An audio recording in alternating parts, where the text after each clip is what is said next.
Welcome back to Life and Pinstripes. This is episode number 21, brought to you by O'Neill. I thought you were going to do it. You're right. I thought We're doing this. This is the intro. Ladies and gents, he always does the intro, and he blessed me with the opportunity to do the intro, and this is what happens. I tell him off camera, as soon as I say episode 21, yell, Paul O'Neill! And here we are. Well, for a second, we were talking about how your water bottle and the coffee was in the picture. So Yeah, I thought like, we were doing a little sponsorship. I was like, we can't. You don't know what kind it is, the label's turned. But anyway, let's get a real start, but this is going to be on the camera. Oh, absolutely. Welcome back to Life and Pinstripes. Take two. I am TJ Stolzenberg. And I am James Yevon. And this is episode number 21. Paul O'Neill. That one went way better. Yep. Listen, folks, I gotta tell you, there's a reason why I look like a goober right now. And there's a reason why I also look like a goober right now. We're feeling it. Things have happened.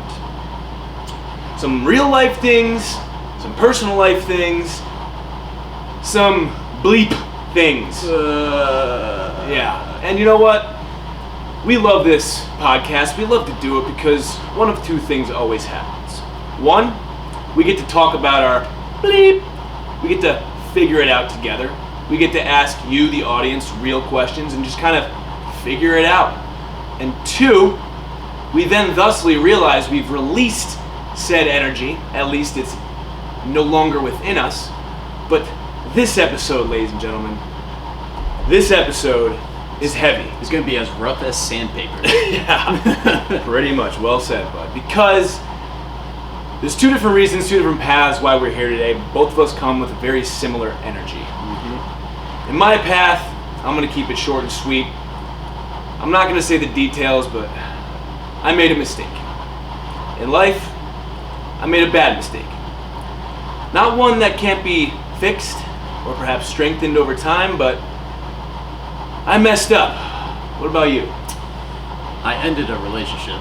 Yeah, it was kind of rough as sandpaper, so no longer on the dark side anymore. Well, supposedly we're supposed to be on the light, and I'm not seeing any friggin' light.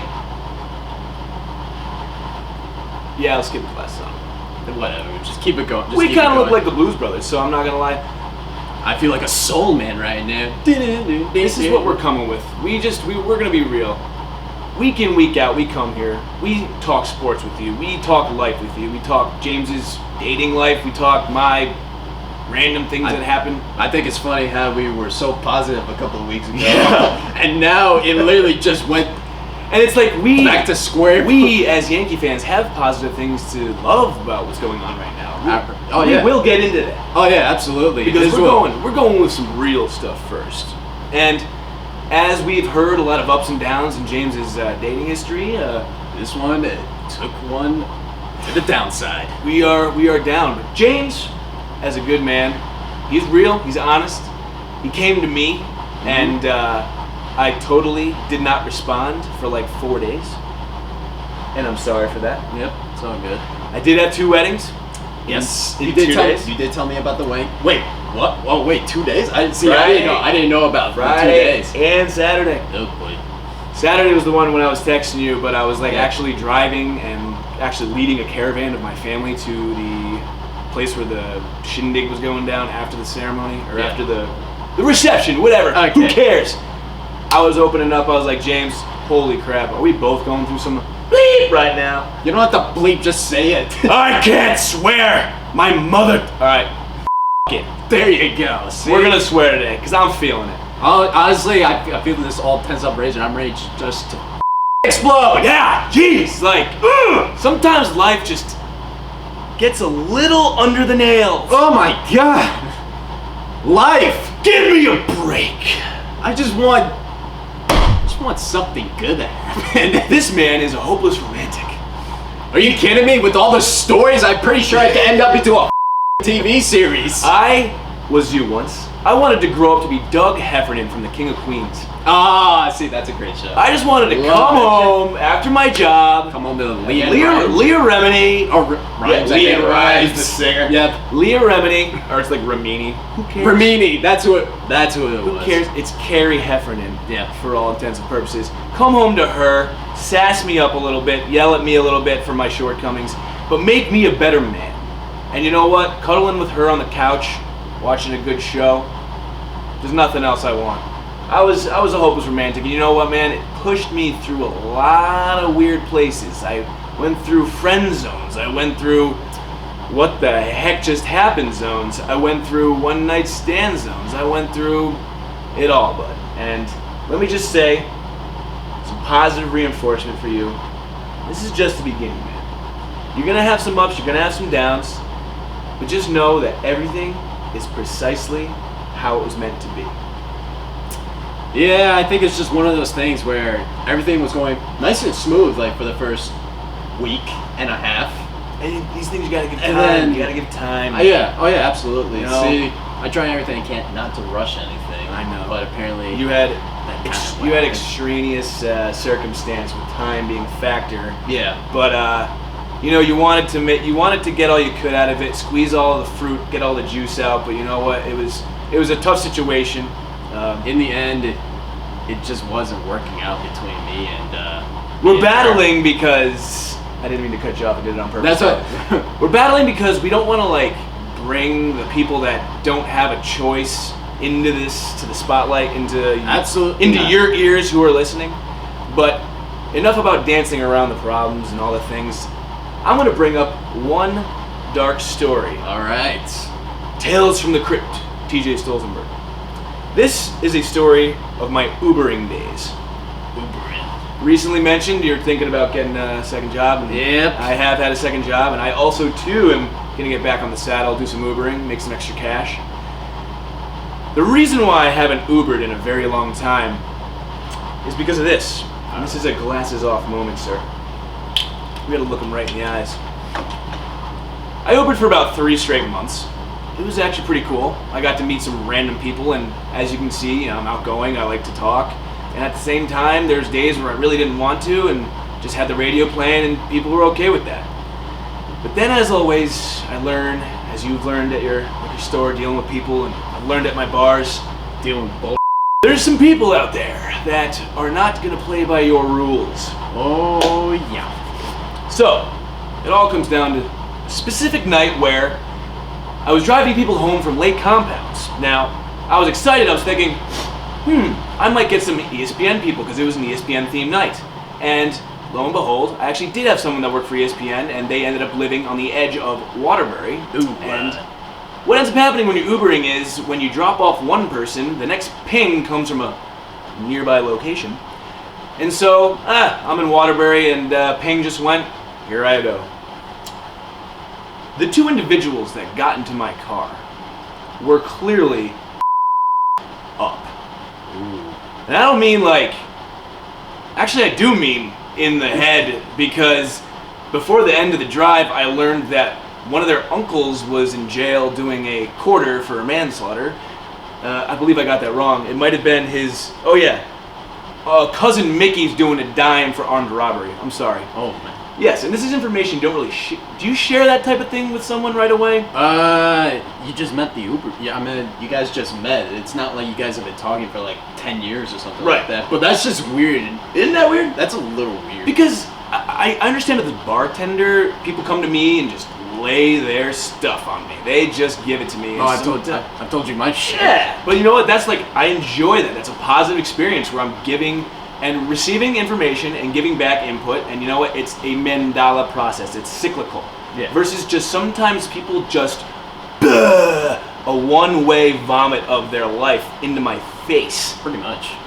And that's when sometimes the glasses have to go on. But I digress. These 2 individuals were messed up, clearly addicts, and going to get their fix. Lo and behold, the location I was driving them to was their bodega, their drug dealer. Conversations along the way ensued as such. Oh, by the way, one of the guys got in the front seat, and I was not really comfortable with that. And then I realized, actually, I'm more uncomfortable with the fact that there's another guy who chose to sit right behind me. The dude was just tweaking out. He was sliding both back seats. He had like a plastic bag with a pair of underwear in it, and a bottle of vodka. Oh my goodness. And I'm just thinking to myself, oh my God.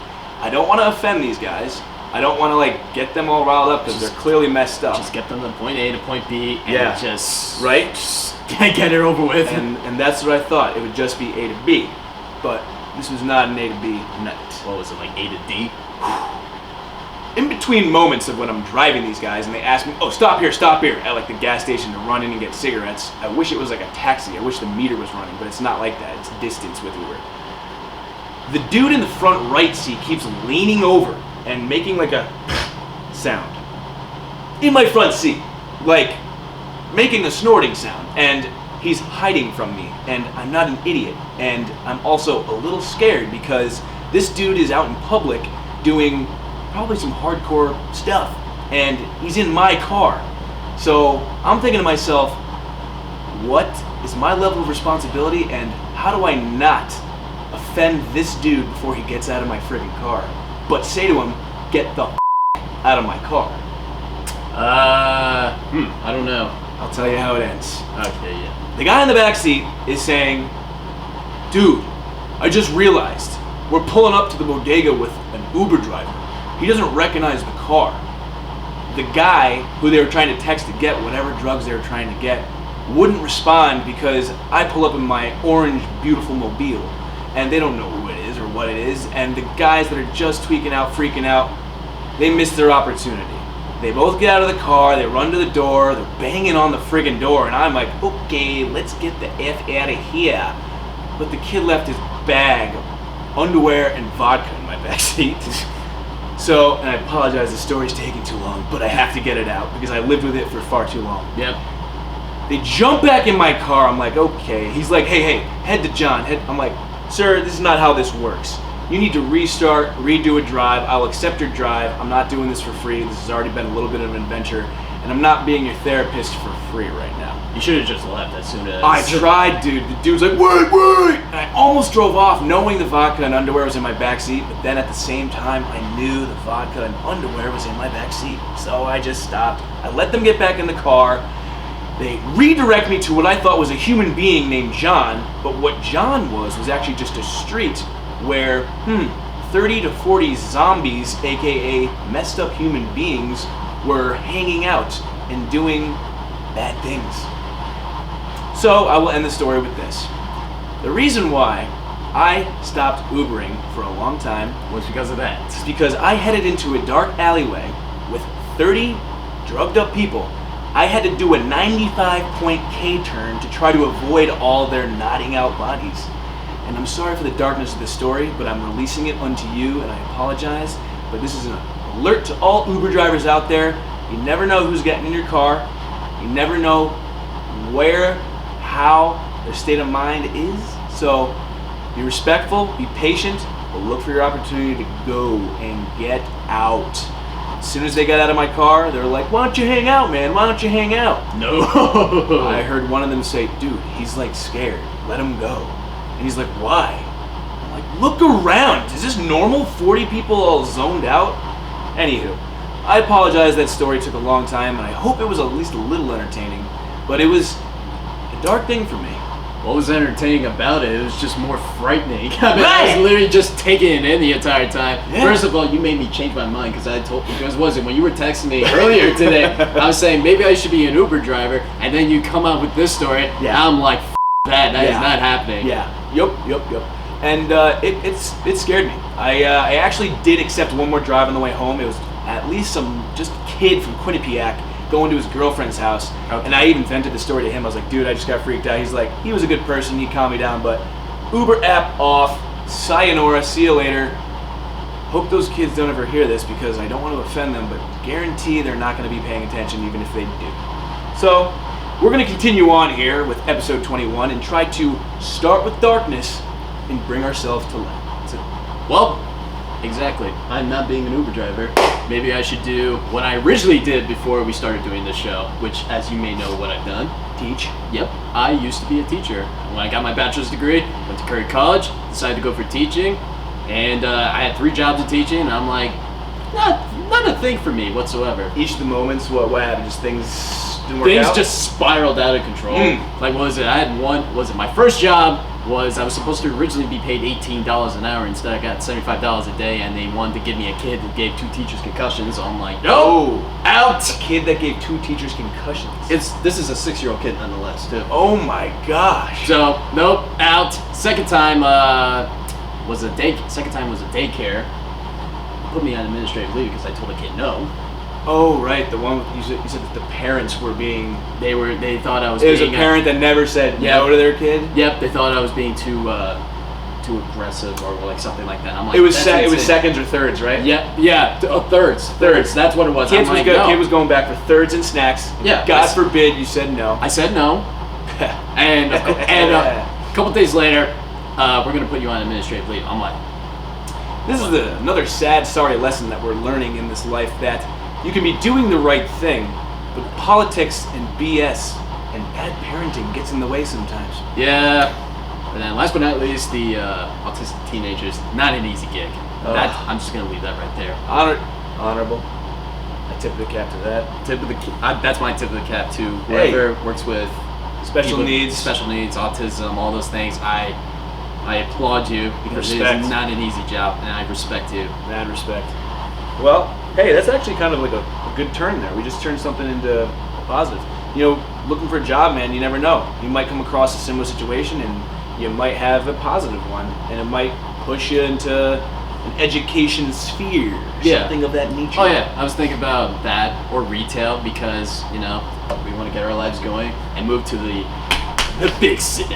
The Big Apple. The Big Apple, the city that never sleeps. NYC, our home of our beloved New York Yankees. New York Yankees. It's tough for me to be taking the train in 2-3 times a week to try to do auditions, to walk in after 5 hours of travel and be like, hello. All right, next. So it'll be at least I can walk to my disappointment and bad auditions. No, we are getting positive. We are growing. Absolutely. I'll do some auditions if I have to. Yeah. What? We're auditioning right now, essentially. Pretty much. This entire show it's just a gigantic audition tape of showing us of who we are. Who we are. Included, you can tell the difference between us. We are very different, but we work. Slightly, but it works. Chemistry, baby. Chemistry. Yes. Yin to yang. Yeah. And speaking of chemistry, yes. How about our beloved New York Yankees? I will say, my God, where my negative goes right over the hill, soars into the abyss. The one thing that has made me smile throughout this entire season, by the way, the New York Yankees. I could turn it on and just immediately be like, all right. I'm like, we finally gonna win. So what was it? 57 times out of 88 in this first half. They've won 57 of their first 88 games. I could smile, and man, whether it was listening to John Sterling and Susan on the radio, or watching it because I work at a bar and the TV's always on, listening to Michael Gay, Kenny Singleton, something beautiful is always happening. Yeah. But here's the most impressive thing. Besides being 57 and 31, no Judge, no Stanton, no Andujar, Severino has not pitched at all this season. Once. Or Dellin Betances hasn't pitched at all. I remember at one point we had 15 guys on the IL. This whole show, this whole season, I'm glad we're tracking it because holy bejeebus! What a comeback! This is amazing, by the way. This is just ridiculous. We're 6.5 games up on Tampa Bay. 6.5 up on Tampa Bay. How much? 9 games up on the Red Sox. 9 games up on the Red Sox. All I have to say is this. We'll take it. Holy Yes. I repeat, holy These play. What if you told me all those players that got hurt, and that our starting pitching would have the issues it's had? It's like I can't. It's like I don't know where to start because I would think maybe we're in second and we're a couple games back at the half. Or be in fourth or third or fourth place because we'd be either at 500 or something like that with all these guys. You figure you lose the presence of Judge and Stanton and Hicks. We lost Hicks for like the first month and a half. Wow. Tulowitzki hasn't played in a while, but he doesn't matter anyway. Yeah, sorry. And Duar's out for the year. Sorry Greg again. Bird is probably not going to come back. But the likes of the people that are on the team, like who we love, Gleyber Torres, Luke Voigt, just DJ LeMahieu, and like I said, you guys wanted Manny Machado. And guess what? DJ LeMahieu is an all-star. Manny Machado is sitting on his ass right now this week. Ew. But my God, Gio Urshela. Who the hell is Gio Urshela? And why is he phenomenal? That's actually the beautiful metaphor of this whole thing. Like, we are trying to turn a negative into a positive. The injuries that they've experienced have opened the door and opportunity for these players who, not were nobodies, but those names just weren't known. Like Gio Urshela. Who the hell are you? Who are you? But my God, first of all, this dude is making plays that Miguel Andujar can't do. Yes, defensively, man. He's flashing the leather. And his bat is phenomenal. He's pounding the wood. He was thinking about being he was actually in consideration for being the starting third baseman for the All-Star game. Wow. At one point. It was just the thing probably that he didn't have enough at bats because it wasn't that. Doesn't he bat like? Isn't he batting like 330? He's batting like in the 300s right now. That's just impressive. It's like I can't. It's like I can't get this excitement out. It's actually I can't believe beautiful because no matter where I was in life, if I was having a rough day, and obviously like today's been a rough day, yesterday's a rough day. Last week was a rough week. We're having a rough one, ladies and germs. But you know what? The Yankees are a shining light on a far, far away beacon. We at least have a North Star to travel towards, something to look forward to. And we did learn our lesson last week with not getting overly amped and cocky and arrogant.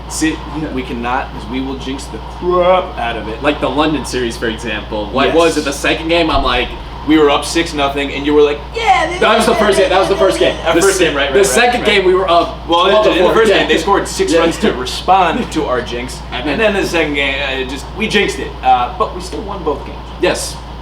We almost blew an 11-run lead in the first game. Because of our awareness of our jinx, and we definitely have effect on the game all the way over here. Yeah, I'm surprised that on the Yes Network or was it the WFAN? There's like, they didn't mention these two schmucks from Connecticut almost jinxed the Yankees. They need to change their energy and change their stars, and we did.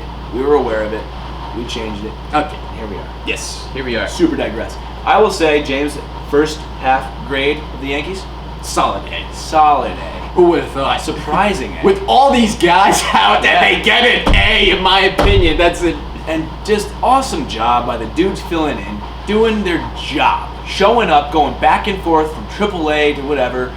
Even players like Frazier and the Talkmans. You gotta show a little bit of love. You gotta show the love, man. Like, but Mike Talkman. Who is Mike Talkman? Doing something like. Just even like a little Tyro Estrada, he had a little game-winning hit here and there. The pitching back and forth, just like all these dudes. So we're gonna cap the little Yankees love because we know you guys want to hear a little something else. Yeah. We just want to say thank you to the New York Yankees for just a beautiful season so far. Yeah, this is what I gotta do. You know what the best part about the 2019 Yankees? They resemble another specific team, like 2009. Last time they won the World Series. I will say that's a beautiful, positive thing, and I'm going to alter. We're going to say something real. We're going to do another tip of the cap. Yeah. To a gentleman named Tyler Skaggs. Oh, yeah, this one hurts. Ooh, I just got chills by the way, just mentioning that. This is real. Yeah. Tyler Skaggs. Wow. Young. Gone way too soon. Don't know. He's a starting pitcher for the Anaheim Angels. Los Angeles Angels of Anaheim. 27 years old. Found dead in his hotel room. Yeah, last week. Everyone was like, I remember when I saw it on Instagram, it's like, today's game has been canceled because Tyler Skaggs died this morning. I'm like, what? And you know, it's weird because we look up to these athletes as almost superhuman sometimes. Yeah, exactly. We literally forget that they have a life outside the sport, and they're not just there to serve our entertainment, but we aren't aware of it sometimes until there's a death and that life is taken away. Mm-hmm. And you know, I will say some beautiful things. Tyler Skaggs had so many people say so many awesome things about him.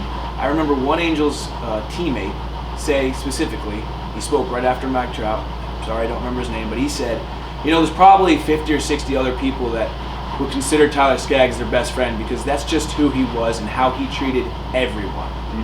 Exactly. Not only what you said off air, who he was on the field wasn't even close to how He was great of a man off the field. Yeah. off the field. I mean, he did it. He did everything. He tried to build a community with the Angels, who unfortunately have been struggling mightily as a team. But And then you also mentioned the other death in the sport. the Angels have quite a history of having deaths that were untimely deaths. Like, for example, 10 years ago, they lost Nick Edenhart, who he pitched 6 innings against the A's, and then a couple of hours later, he goes into a car with his friends and gets killed by a drunk driver. Major prospect, way too young. He was their top prospect. And then, of course, Luis Valbuena and Jose Castillo in the offseason died in a car accident. That was last year. Yep, last year. And just random chances, all Angels, but maybe there's something actual beautiful in there. Maybe the fact that they are all now Angels looking down on their boys, teammates. Hopefully they can get something going. And families. So. I actually saw this bizarre stat. This was before yesterday. The Angels and the Diamondbacks, both teams that he actually played on, their records, 45 and 45. And his number, 45. Wow. That does not happen, ever. I do not believe in random. I do believe in chaos, but I do not believe that there is something totally to that. There is something beautiful. Not knowing if it was his time or why. Maybe it was just, I don't know. But 45 and 45, we're going to tip the cap to you. Tyler Skaggs, man. Rest in peace. Rest in peace, man. Jeez. Well, man, Major League Baseball has been dealing with a lot of deaths over the last few years. Yeah, Jose Fernandez. Jose Fernandez. That was the one that I think hurts. I mean, no disrespect to the other deaths, but that was the one that affected. Every death is a death. And, I know. And it's all the same, but that. It was Fernandez and Yordan Ventura and Roy Halladay. That was. Oh my God, Roy Halladay. That was the big one. The plane crash, right? Yeah. There was another Yankees pitcher, Corey Lytle. I remember that. Plane In crash. 06. Crashed into a building. Yeah, I think it was a midtown Go all the way back to Thurman Munson crashing. You look at it. You just gotta remember, these are men. These are human beings. They have one job. Actually, they have more than just one job than just pitching. Yeah. But they do have a huge job in the spotlight all the time, and let's just remind ourselves that sometimes what we think might be bumming us out in our lives and bumming you guys out in your lives is put a little perspective. Just zoom out, look down, realize we're all in this together. We all got shit, and some people's time got cut short. Be happy that we still have time left, and Wow, we're actually running out of time in this episode. Yeah, but that was deep, and this time I won't interrupt it. Hey! It's okay. I got it. You know what, man? I got everything I pretty much had to say about the Yankees and Tyler Skaggs and Angels deaths. And It was a heavy episode. it's a rough one. It was a rough week for both of us, and Yeah. obviously I hope the best for you. Thank you, man. I will head straight at it, eyes forward, and own my mistake and try to render. I will not try, I will succeed because this one's worth it. So Yeah, and I think I'm just gonna focus on my career for now. Focus on this beautiful moments of 30 minutes that gave me pleasure, which is why I was kind of bummed out why we couldn't do it last week, because I knew I was in a little rough patch. But guess what, man? You're right. We are here now. We are here today. And you know what? We're going to thank you out there for at least giving us the time of day. Yeah. Also, give us a like. Give us a nice thumbs up, because I know deep down you like us. Or give us a thumbs down. Give us a thumbs down. Just watch us. I'll call you out. No, okay, I won't call you out on that. We just appreciate give us a thumbs up. Give us a comment. All those things. We also thank you for giving us the time of day to give our voices a chance to be heard. And, it might be therapy for us. Hopefully it's a little therapy for you. Maybe you learned something today. Maybe you didn't. Maybe you've been ignoring me the whole time and you're going to listen to this sound. But, could be. Nonetheless, I digress. Yep. Ladies and gentlemen, that concludes episode number 21. Yeah, I'm looking forward to our favorite number. 22. 22. Love the deuces, double Derek Jeter. Yeah, except I'm not going to mention Jacoby Ellsbury's name. No. I'm going to think of a number 2. Robinson Cano. Or Clemens. Yeah. Cano and Clemens! Yeah! There you go. And then me when I play football. Okay, so give us the little, where can we be found? Yep, you could give us a little follow on our Twitter at Life Pinstripes, Instagram, Life and Pinstripes, also our Facebook page, Life and Pinstripes. We're going to work on that a little bit more. I'm definitely going to update my thing. I think it's Stolzenberg TJ. Yeah, you got to Which one's that? Yours is Twitter. Twitter? Your Instagram, I think, is like TJ Stolzenberg something, whatever, or at TJ. The point is that it's his. Find me! It's his name, okay? That's all you need to know. Yeah. And on that note, I'm James Chapman. And I'm TJ Stolzenberg. And we will see you right back for episode 22. And never forget to rock and or roll. Brother. Yeah. That was some real shit. Yeah, that was heavy! That was really good. Yeah. That was heavy. You know what was awesome, man? I love your real call. Like, you're just calling out, I'm feeling right now. Yeah, I'm just gonna keep that rolling, by the way. Keep the rolling, baby! We are real!